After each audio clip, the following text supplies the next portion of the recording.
Hi, I'm Kermit Apio, and with me is Mary Dickinson Cashin. She and her daughters own Godiva Goldens. She has been raising Goldens for 40 years and has been involved in dog shows for 21 years. She's won over 7,000 ribbons and had over 100 champions. Mary, thank you so much for being with me. Well, thank you for being here. So, we were talking before we started recording. The banner behind you, your Goldens have been on LL Bean ads and murals. Is that what you're saying? Yes, yeah, we've done about 6 Christmas catalog covers for them, and the banner is a 55-foot wall mural that's the entrance to the Mall of America in Minnesota. That's amazing. So, what got you together with Goldens? Why Goldens 40 years ago? How did that come about? I've had nothing but Goldens for 40 years. So Wow. I love their disposition, their temperament. They're just wonderful, affectionate dog. Now, I know what makes them great pets, obviously, but what makes them so great in show? Why do they do so well in shows? They're pretty. They're pretty. They have a nice bone structure, the way they carry themselves in the ring. And, it's when they're doing their stride, they have all 4 feet off the ground. I love all dogs, but when you're out there and you see a golden at a park, I want to pet that dog. You know what I mean? There's something about it. They're just beautiful, beautiful dogs. What made you look for a puppy warmer? Well, it was in crisis. First, I had one of my co-owned dogs come to me when the co-owner thought that she was going into labor early. And she said, she's wet, but she didn't know which end it was from.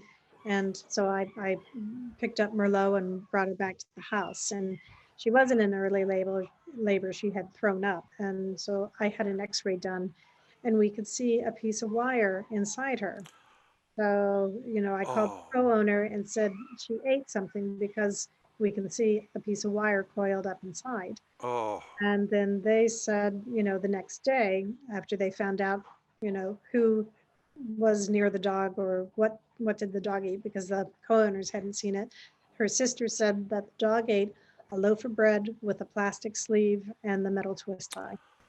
So it was already past the stomach and colon, and we didn't have any sharp pointed edges. So we said, let's see if it passes out. By the next day, Saturday, she was throwing up again, and it was like green bile everywhere. So I took her to the repro vet to do a barium study and see where the blockage was. And 5 o'clock on Sunday night, it's like, okay, we don't do overnight care. You either have to go back to Maine or go to Boston to Angel Memorial Hospital. oh. I said I wanted to go to Angel Memorial because if she's going to need surgery, I need to keep the babies in. It was too soon for them to come out and didn't want to lose the litter. So she had emergency surgery Monday and, and used fetal friendly drugs and kept the babies in. And then the next day they said that the mom's abdomen has, bacterial fluid, that they needed to go back in. Something was, bleeding internally, plus they needed to flush the abdomen out since there was bacteria in there. And then they did have to do the emergency C-section. So puppies came a week early, which is pretty critical for pups. They have to be 58 days old for their lungs to be developed. And they stayed at, there were 9 puppies, and they stayed at Angel for 2 days before they came up to my house.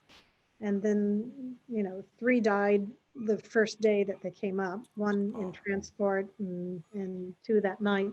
My oldest daughter, Lauren, saw on Facebook the puppy warmer. And she said, Mom, I think you need to call them and get an incubator.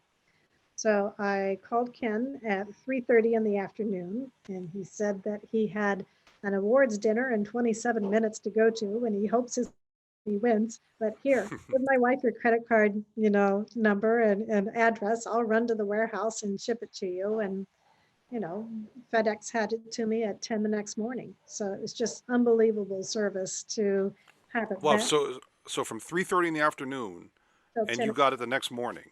by 10 o'clock in the morning. Yeah. Wow. I mean, it was $400 for FedEx, but I didn't care. I needed it ASAP. And but they were so teeny tiny when they came up. It was you looked at them and you just sucked in air. They were smaller than a Twinkie. They were 6 ounces, and they're normally a pound. Uh, Wow.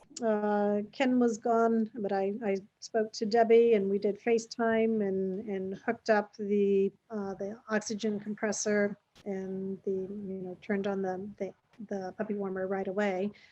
And puppies were in that for 19 days. So the mother never made it up. The mom had to Oh. stay in the hospital for 9 days, and she was pretty critical. She did make it, and then she had to do 10 more days recovery at home.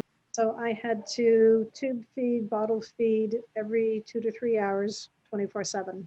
And my daughters would come and help, Oh. and then I would chart the puppies. I would weigh them twice a day. I would weigh the bottle before I, gave it to them and weighed it after. And they would only take like a half of an ounce. And it was just painfully slow getting them, day by day to see if they were going to make it or not. So it was a lot of sleepless nights.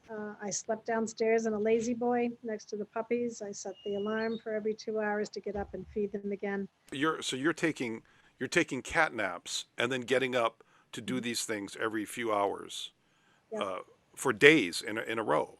Weeks, weeks. Oh my. Yeah. So Wow. I didn't have my first night to sleep the night until they were 5 weeks old. And they were in the incubator for the puppy warmer for 19 days. Uh, Oh wow. Oxygen going. So I think with the heat of the puppy warmer, with the oxygen in there, I think it made all the difference. It was life or death for the puppies. What would you say to someone who hadn't heard of Puppy Warmer and what they do and what they offer? Uh, would it be something you would recommend to other breeders? Yes, it is. And I have recommended it already to a couple of breeders that have purchased it. So that we're also in a crisis. And like we start, texting each other late at night and send them the link. This is what you need to get. Call them now. You'll have it tomorrow. But yes, I think any serious breeder really should have one of the puppy warmers.